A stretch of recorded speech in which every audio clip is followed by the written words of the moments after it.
What was the feeling like there before and then the feeling after that game, Albert?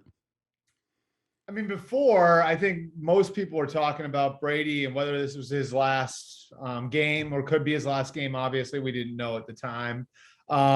Afterwards, I still have that in the back of my head that he's going to play one more year, and I think he's going to think about it, and I think he has other things to consider. Family is certainly a part of it. He's got a son who I believe will be going into high school next year. That son lives in New York. Everything you hear from everybody who's close to him, he's a great dad. And so, like, there are some things that I think are going to weigh on him. But that magic number of 45, it's not an arbitrary number for him. And so, I think he can still do it. And the one thing that sort of, I think he's always established is that line of demarcation is I don't want to go out there and suck. And I don't think he sucks. Like, I think he's still pretty good. And I think we can all envision a pretty good Tom Brady going out there and playing one last year in 2022. The key to me is going to be what Tampa does. Because if you look at Tampa right now, Ryan Jensen's a free agent.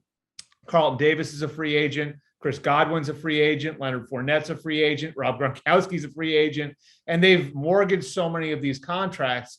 They do have some space to work with next year. But I think to bring the band back together, it's going to take a lot of people taking a little bit less.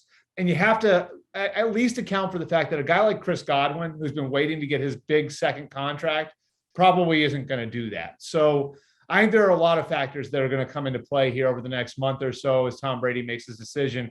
And then for the Rams, man, I think it's vindication for the Stafford trade. I mean, I think, in those last, whatever it was, 25 seconds, you saw why they traded for Matthew Stafford. And oh, by the way, I think the game that followed, right? I think that shows why you trade for Matthew Stafford too.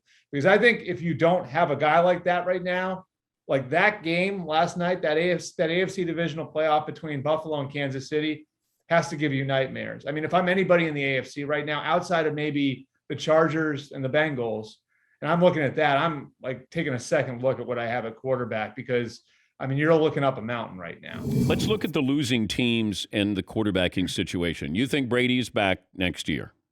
Probably. I'm not 100%, but I think that like he winds up.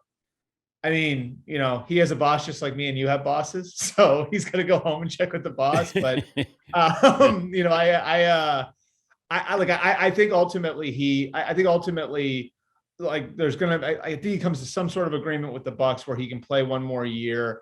And I think that like he's sort of figured it out in the offseason. We're going to spend enough time around his family. But I don't think anything's for certain right now. And I think he does want to see what the Bucs plan is.